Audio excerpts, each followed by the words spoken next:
greatest trick the devil ever pulled was convincing the world he didn't exist. I said it before and I'll say it again. Life moves pretty fast. You don't stop and look around once in a while, you could miss it. Keep the change, you filthy animal.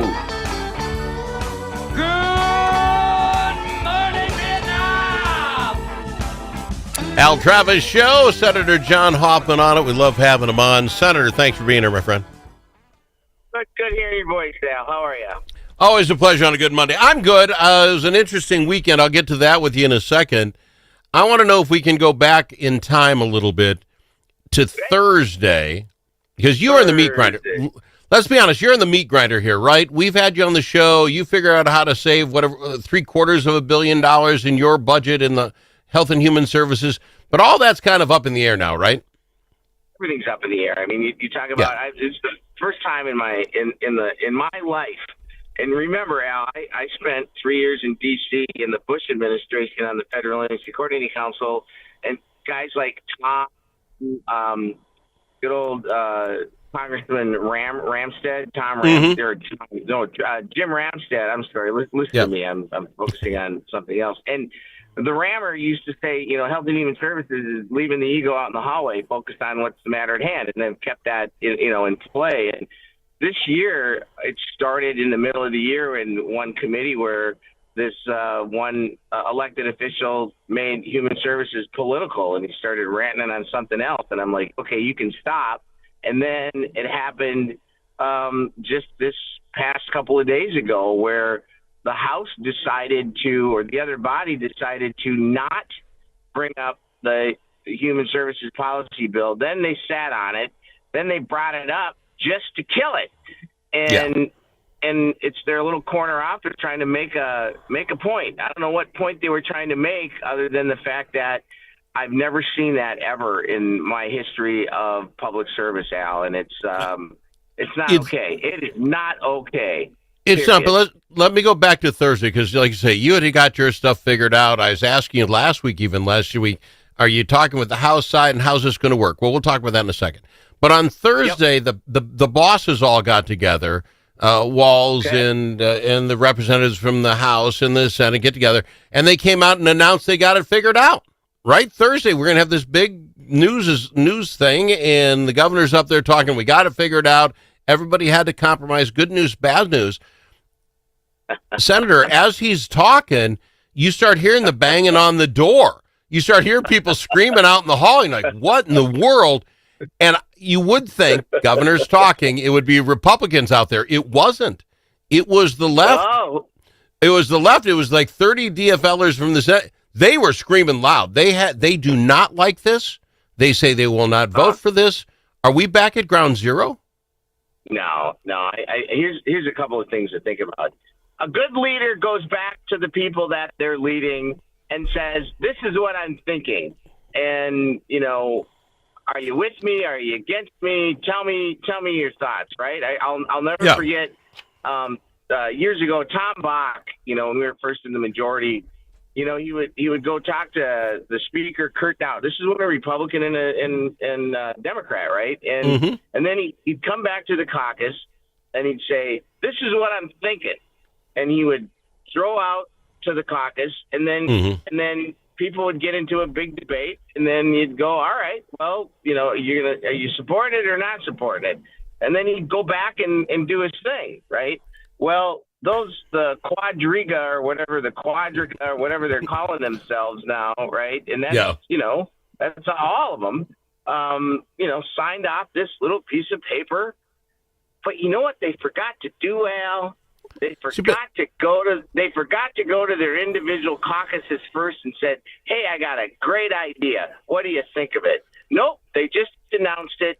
And then, of course, everybody went, "Wow, that's a first." Yeah, I didn't know half the stuff that was in that piece, right? See, but that's what I'm talking about, John. This is what Senator Hoffman bothered me about this. Did they forget? Is this just a big miscalculation? Do they think if we just sign it, everybody's happy with it? The ones that dislike it will just have to come along because of the numbers?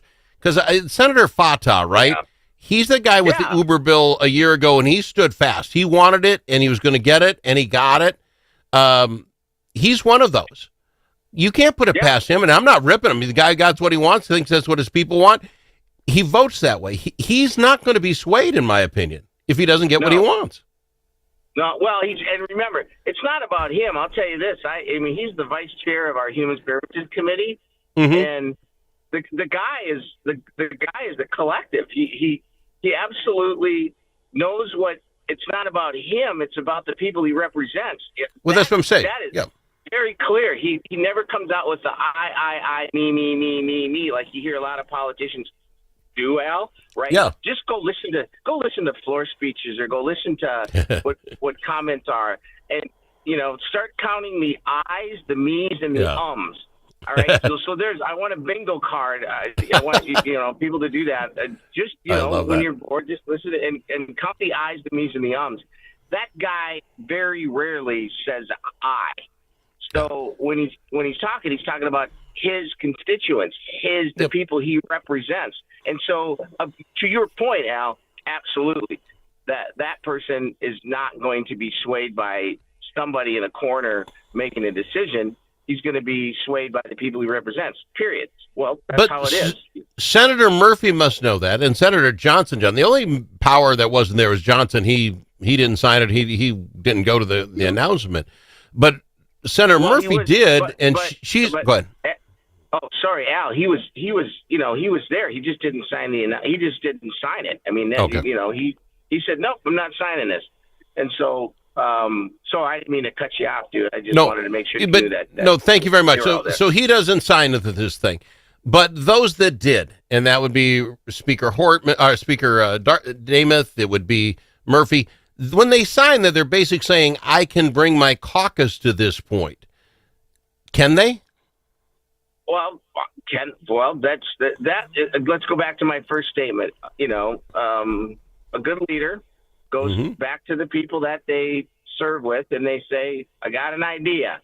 What do you think, right? And so maybe these folks should have done their due diligence instead of, sitting in a fish pond or fish bowl and saying, hey, I got a great idea. Maybe they should have come back and talked to the people that they're going to have to eventually sell that vacuum cleaner to, right? It's like the Kirby sales, the Kirby sales guy, right? Hey, have you signed up? Have you gotten have you signed up for your free knives or your $1,000 worth of free groceries? No, I haven't. Well, let me get your name in right here. And then what can't you afford, Al? The down payment or the monthly payment, right? And so, go back to the people that you're hanging out with and ask them that question. And if they say, I can afford neither one, then you got a problem. Well, that didn't happen. So now they just got to live with it, right? So, Senator, you put such a smile on your face. You don't know this. My dad, growing up, was a Kirby vacuum salesman. He owned an office in Ohio. We went to Bowling Green, had his own office, his own sales staff. The Kirby reference that makes me smile. Hey, do you know we got this soap thing that'll make soaps in your bubble bath? And I'm like, who does that? Oh my God! You got to look at our carpet, our waterless carpet cleaner that we got on here. Jeez, Al. But my favorite line from them is, it's how much is the percentage on borrowing the money from Kirby to buy this really expensive, nice vacuum cleaner, and it was 18% interest at the time, right? Yep. And you would sell that by saying, "Oh no, it's only $18 per $100," right? I mean, that's how they would redefine it, and then they would all what can't you afford, the down payment or the monthly payment? So somebody would say to them, "Oh, I can't afford the down payment." Well, guess what? Because Kirby owned the vacuum, owned everything else, the down payment went from $200 down to $20. Yeah. They didn't care. It was just smart management. And the other thing, I woke up this morning now, and all in my head was Europe. I just kept thinking Europe. Why is that? Don't you remember the band in the 80s, the song, The Final Countdown? Yeah. Okay. Yes, now I get what you're talking about. Like, I thought you were talking just the UK in general. I didn't know. And just one last thing for you to go with. John, the Kirby thing, you're going to have me smiling all day long. I used to, and I don't even know child labor laws counted if it was your parents, 13, 14 years old, I manned the Kirby booth at most county fairs and the state fair in Ohio. I'd be there trying to hawk people into Kirby's. So you just brought back so many memories. I couldn't sell them. I could get ladies to come up, and I'd be doing demonstrations on the floor with the shag carpeting. I get the ladies up there, and then I move them to the closer. That's what I did. Oh, my gosh, John, you make me laugh. I got to go to break. We'll be back after this with more with Senator John Hoffman. Achieving your financial goals requires individual planning and a comprehensive approach. At Midwest Money Management, our mission is to provide you with the knowledge, tools, and confidence to feel comfortable financially today and secure about tomorrow. Learn more at MidwestMoneyManagement.com. That's MidwestMoneyManagement.com. Securities offered through JW Cole Financial Inc., member FINRA and SIPC. Advisory services offered through JW Cole Advisors Inc., Midwest Money Management, and JW Cole Financial Inc. and JW Cole Advisors Inc. are unaffiliated entities. All the special interests are represented in St. Paul. But who speaks for you? Center of the American Experiment does. Our policy fellows dig into the tough issues that matter to you and offer common sense solutions on education, taxes, crime, and energy. American Experiment is the trusted, nonpartisan voice of Minnesotans like you. We are working every day to make Minnesota a better, safer, more prosperous place. We are American Experiment. Go to americanexperiment.org to learn more.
Amongst friends, the Al Travis Show. Nothing but talk. And we've got him, Senator John Hoffman, on the program. He's the head of the Human Services Committee. So, John, what is the next step? You'll have today to work, right? I mean, you're going to be there all day, but we're not going to get the budget. We're not going to get this whole thing done by midnight tonight. They're already talking about, doing a special session. What do you plan on doing today? I plan on pulling up your bumper music and figuring out how that guitar player, he was doing it in thirds. I'm sitting there and going, how in the heck? It was not two guitarists, but he was processing that. That is an amazing song, Al. I got to tell you, the more you listen to it, the more you go, there's some really good stuff going on in there. And then for whatever, the Rhodes suitcase piano sound that he got with the keyboard. Yep. That, it is right out of, there was an old blues guitarist that Johnny Lang sounded just like, and this guy was playing just like that old blues guitarist. And for the life of me, he's gone. I mean, the who that guitarist was gone, but it's that same sound now. And I just got to tell you. So what I'm going to do is I'm going to go find that song. I'm going to give it to you. I'm going to give it to you. So go to www.altravisshow.com. Worst website of all time, but right at the top is the song. It's a minute's version of the 5-minute song. It's what you hear here. altravisshow.com. It's downloadable. Make it your ringtone. I put that out there 5 years ago because I told my wife, she goes, why would you do that? No one will take it. I said, if somebody did, my goal someday is to be sitting in a restaurant and have my ringtone go off and it not be my phone. That's what, you know what I'm saying? So go ahead, download it. Take it. That's just one of those weird things for me. I'm hoping someday. He gave you the right. He gave you the rights to the song. I paid for it. Yeah, Andy Lacoste, great musician up in cities. I went to school with him since junior high. When I got into this, I said, I need a song. I need something that I can play that I'm not going to get turned off by YouTube and all the rest. And we went around and around a couple, 3 times, what I liked, what I didn't, and he created that. And yeah, it's mine. All mine. Dude, so go ahead and use it. The more you listen to it, the more you realize there's some really good musical stuff going on in there. I mean, they're in the box. You know, the drums are in the box, but boy, that guitar. So you asked me what I'm going to do. That's exactly what I'm going to do. I'm going to sit there because that's the only thing I can control. The rest of the stuff I can't control. Hence, what happened on the other body floor the other day. And, you got the quadriga or whatever the heck they're calling themselves, everybody getting in a room and figuring out. June 30th is deadline, actually, when it comes to, getting the state stuff on it. I think, we lost a month because of the beginning of the year, and we're going to gain that month back, and we'll be done. But let me ask you this, John. Let me ask you this, though. Now it goes out of your guys' hands, right? You don't get to have any more committee meetings. You don't get to have that. The quadra, whatever they call themselves, they're going to get together. They're going to have to bust this down. And when you get a special session, you all are going to run in and get one vote and get out, right? The voice of all the rest. No, that's not how that works. No, they're gonna send the conference committee reports. All the stuff is done regarding, in conference committee. For example, the Human Services Policy Bill. Not only did it get through conference committee, but it got 4 votes on the Republican side and 5 votes on the 4 votes on the other body side and 5 votes on the Senate side. And that meant those 9 people signed the conference committee report unanimously and sent it to the floor. Well, the other body was supposed to bring it up and voted up, right? But they brought it up and they voted it down. And so that was political. That's all that was. And so that stuff's all done. The budget, on the other hand, there's still the conversation about, well, whose budget are you going to accept? Go with, So the Senate, I went and published one yesterday, a spreadsheet. If you go to, the Minnesota Senate and you go to Human Services Committee, you'll see the spreadsheet. And then I also published, it's publicly published. And so that process is going. And it's a matter of the House and the Senate, coming together and then working out the differences. That takes a little time. And so what I would assume would happen, barring that they don't want to just make a decision and then have people go, well, I'm not voting for that because I didn't make that decision, right? They would send all those conference committee people back into work groups and say, go figure this out. You have until X to do it, and if you don't get it done by X, then they'll probably come in and take it over. So that's how it works. And so that's exactly how it's going to work, Al. That's my 5-cent nickel opinion on that. So there you go. And I appreciate your nickel opinion. We're not going to be around next Monday. We're going to do a best of, so I appreciate you being here, sir. When we get you back, hopefully all this stuff will be settled out. No, I think so. We will know by sometime today, but today is the, final countdown. That song will be playing loud, so there you go. As long as you know you're not going to get done, will you all just leave it a decent hour, or will you hang till 12 midnight and then walk away? Everybody's got to get their floor speeches in, Al. Okay. You know everybody's got the wonderful thing they have to say. So here's what I want your listeners to do: tune in, and I want you to count the I's and the me's and the ums. That is the rule today. Count the I's, the me's, and the ums. Will you promise me that, Al? I'm all over it, my friend. I appreciate you. Thanks for coming to the program. I appreciate you. Good talking to you. Have a great Monday. You too. Senator John Hoffman on the Al Travis Show.